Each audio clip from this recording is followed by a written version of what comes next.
What if I told you that one unexpected speech in the middle of Times Square shook the halls of power across 2 continents? That a young woman with no title and a single message forced a president thousands of miles away to respond, publicly, emotionally, and decisively? This isn't fiction. This is the real story of how Jasmine Crockett's voice crossed oceans and forever changed the future of Africa-US relations. Stay with us, because what happened next will leave you speechless. Dear friends, what you're about to hear is more than just a story. It's a glimpse into a world where quiet courage reshapes destinies and dignity outshines power. These are the voices often missed by the headlines, but not here. If this kind of storytelling moves you, if it stays with you long after the screen fades, we invite you to subscribe and ring the bell. And before we dive in, tell us where you're watching from. We read every word. Now let's begin. The sun had barely risen over Bamako, yet inside the modest presidential compound, a different kind of light was burning, one that had nothing to do with the dawn. President Ibrahim Traoré sat in silence, his eyes locked on a blueprint spread across his wooden desk. Outside, the city buzzed to life, but in this room, time felt still. This wasn't the image of a power-hungry head of state plotting geopolitical dominance. Number Traoré was studying solar grids, the kind that could illuminate an entire generation, literally and metaphorically. He had quietly launched Project Baobab Light, a deceptively simple initiative that aimed to distribute solar kits to children in Mali's most isolated villages. It wasn't flashy. There were no parades, no international press. But for Traoré, this was the front line of a revolution, not one fought with guns, but with dignity, empowerment, and light. He believed that if a child could read at night, they could rewrite their future. That kind of belief doesn't come from strategy. It comes from fire, the kind buried deep inside a man who had watched his people suffer long enough. Then the silence shattered. Aminata, his longtime assistant, burst through the door, tablet clutched tightly in her hands. Her voice trembled, not with fear, but disbelief. "Mr. President, you need to see this." On the screen was Times Square, pulsing with life, swarming with signs, chants, and something unfamiliar. Truth. At the center stood a young woman with a megaphone, her shirt a bold declaration.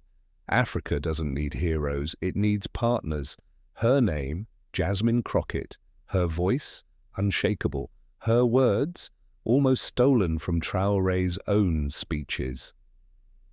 The room grew cold. How could a college activist in New York echo the very vision he had struggled to breathe into existence on the other side of the world? He leaned forward, the corners of his mouth neither smiling nor frowning. Just still. "Who is she?" he asked, not as a politician, but as a man who suddenly realized that the seeds he planted were sprouting far beyond his soil. In that moment, something shifted. The fight was no longer his alone.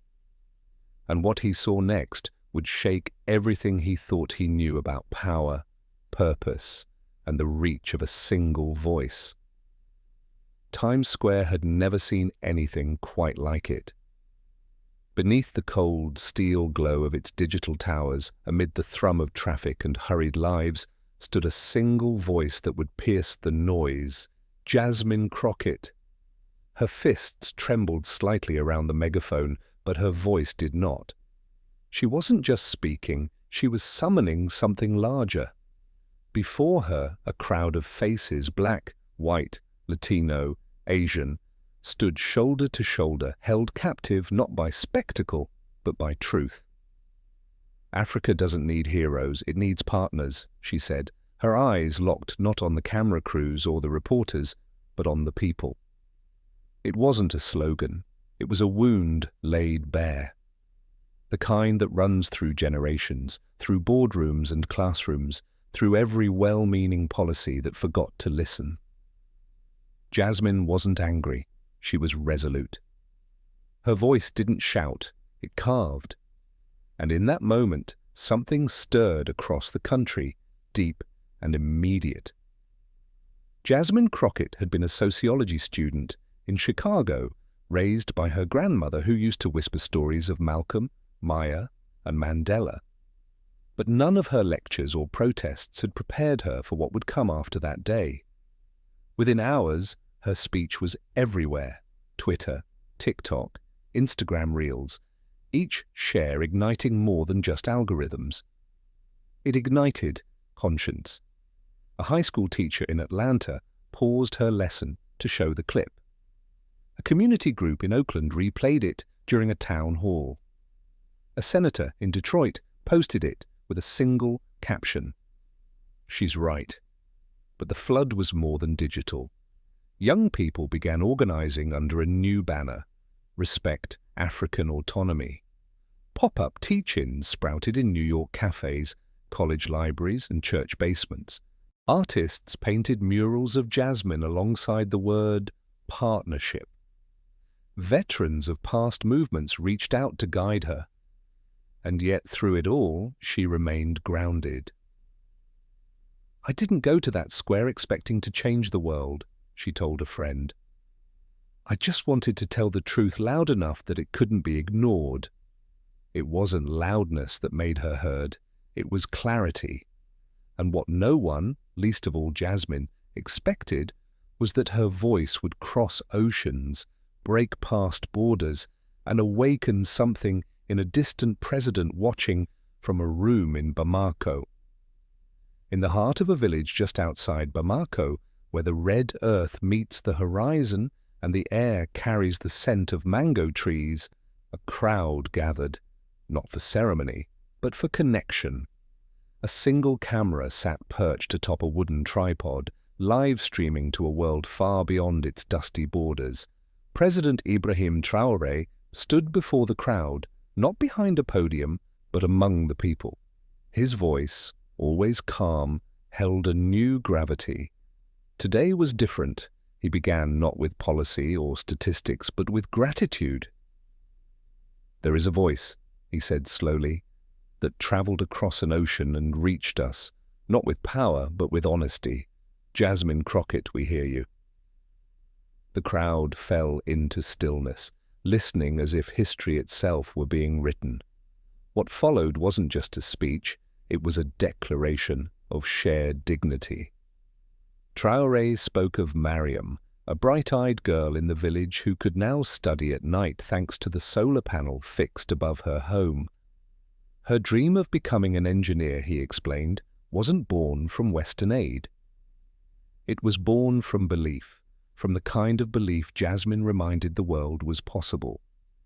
He then unveiled something new, the Tech Sisters of Africa initiative, a program designed to train young women in STEM fields across rural communities, funded partly by a spontaneous outpouring of donations from Jasmine's growing network of supporters.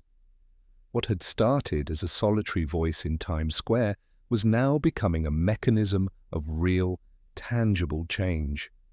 Back in New York, Jasmine watched the live stream from her apartment, eyes brimming with tears. When Traoré spoke her name, she gasped, but it was his final words that made her weep. Your voice did not echo, it rooted. In response, Jasmine penned a letter, not for headlines, but from the heart. She read it aloud during a live stream that would be replayed millions of times. Her voice cracked, raw with emotion. "Mr. President," she said, "you made me believe that solidarity isn't just possible, it's already here." A week later, a package arrived in Bamako. Inside was a hand-stitched quilt sewn by grandmothers from Mississippi and South Carolina. Across the middle, in deep indigo thread, were the words, "We see you, we stand with you." And just like that, a bridge was born, not of politics, but of purpose. Across continents, a quiet energy was gathering momentum. In Boston, a group of undergraduates organized the first Roots and Roots dialogue, inviting peers in Nairobi to share stories of migration, resilience, and innovation. What began as online panels soon evolved into community gatherings, book clubs, and art collaborations, each event weaving a tapestry that connected city skyscrapers to village huts. Young ambassadors emerged everywhere. In London, Melbourne, Johannesburg, and Seattle, the refrain was the same: acknowledge the past, uplift the present, co-create the future. In Sacramento, Senator Elena Ruiz stood on the Senate floor, tablet in hand, replaying Jasmine Crockett's Times Square address. She spoke with unexpected fervor. This alliance between Jasmine and President Traoré is not just social media fodder, it's the future of global diplomacy, she declared, earning murmurs of agreement from both sides of the aisle. Her endorsement transformed a grassroots movement into a matter of policy discussion overnight, proving that genuine connection can redefine power structures. Back in Bamako, Ibrahim Traoré read about the senator's speech with a quiet smile. He understood that the seeds sown in his village had sprouted far beyond Africa's borders. That very week, he and Jasmine announced the Baobab Fellowship, an exchange program sending African youth to American tech hubs and bringing U.S. students to West African innovation labs. Applications flooded in, young women from Accra eager to master coding, Gen Z entrepreneurs from Denver keen to learn sustainable agriculture techniques under Malian mentors. The fellowship was more than an educational opportunity. It was a promise of mutual respect and shared stewardship. Meanwhile, in Dar es Salaam, a young engineer named Emmanuel Rogers recalled Jasmine's words as he scouted abandoned warehouses. Guided by the fellowship's prototype plans, he converted one building into a community solar hub, complete with workstations for digital learning and charging ports for neighborhood phones.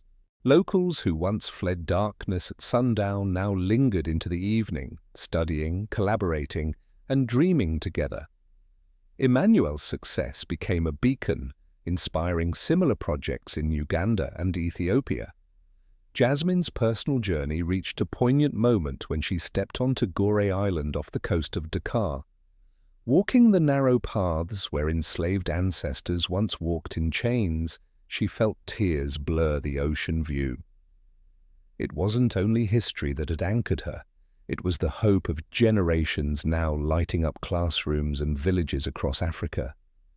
In that quiet, sacred place, she whispered a vow to continue building bridges between past and present, between Africa and America, between souls yearning for justice and hands ready to labor. In every handshake, every speech, every solar panel flickering to life, the movement's heartbeat sounded stronger. What began as a single voice in New York and a solitary president in Bamako had become a symphony of solidarity, echoing the promise that together we can illuminate even the darkest corners of our shared world. The Global Equity Summit in Geneva was never meant to host legends. It was a gathering for policymakers, academics, and NGOs to share best practices, often buried beneath statistics and diplomatic language. But this year, something was different. The air was electric. The main hall, usually half full, overflowed with students, journalists, and entrepreneurs eager to witness a moment they felt belonged to history. When Ibrahim Traoré walked onto the stage in his traditional Malian tunic, the applause began before he even spoke.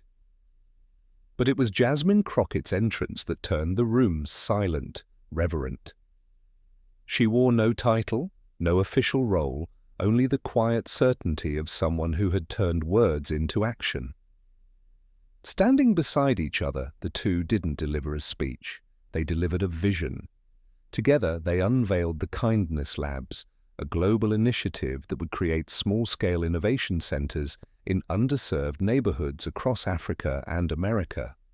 The labs would provide mentorship, local funding, and space for people to develop community-driven solutions, whether it be water purification in rural Senegal or job creation programs in Baltimore. Their message was simple: we don't need saviors, we need systems that trust the people they serve. As the summit closed, Traoré and Jasmine shared a quiet moment backstage. "It's strange," she whispered, "how something so small became this." Traoré nodded, not as a leader, but as a man who had once sat alone with blueprints and a flicker of hope. "It was never small," he said.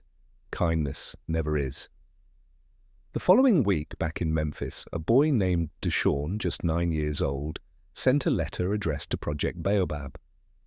Inside was 3 crumpled dollar bills and a note written in pencil. "For another kid like me, so they can dream too." That letter now sits framed in Traoré's office. Months later, during a visit to Bamako, Jasmine saw the framed letter. She stood quietly, tears in her eyes. "He's why we do this," she said. "Not for applause, for tomorrow." And so, their story became something more than a political partnership. It became a blueprint, not just for aid or advocacy, but for something infinitely more powerful: belief. Belief that change is not born in boardrooms or campaigns, but in connection. Belief that justice is not a trend, but a commitment. And belief that the most radical thing we can do is care deeply and relentlessly. Because sometimes all it takes to change the world is for 2 people to say, "I see you," and mean it. From a quiet office in Bamako to the vibrant chaos of Times Square, the story of Ibrahim Traoré and Jasmine Crockett became more than a transatlantic connection. It became a symbol of what can happen when dignity meets determination. Traoré, with his vision rooted in empowerment and local innovation, never imagined his ideas would echo in the voice of a young activist halfway across the world. Jasmine, armed with nothing but a megaphone and her truth, didn't know that her words would spark a movement, ignite change, and awaken global consciousness. Together they built more than projects. They built trust, they built bridges.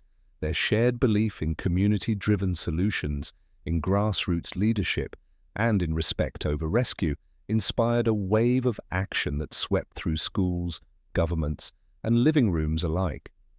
From solar panels lighting up African villages to community labs in American neighborhoods, their efforts showed that meaningful change isn't about size, it's about sincerity. The lesson is clear: you don't need to be powerful to be impactful. You don't need permission to begin.